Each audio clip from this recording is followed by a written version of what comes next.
Hej, mitt navn er Lara, og jeg er bange for edderkopper. Jeg kan ikke godt lide edderkopper, blir bare store og uhyggelige. En dag, når jeg var en lille pige og legger meg utenfor, så jeg en masse store edderkopper, og de alle kom til meg i sandkassen.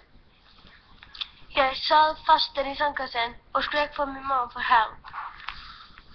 Jeg var 4 år gammel når det var. Min mor kom til mig og tok mig ud af sandkassen. En edderkoppe begyndte at kravle op på min ben.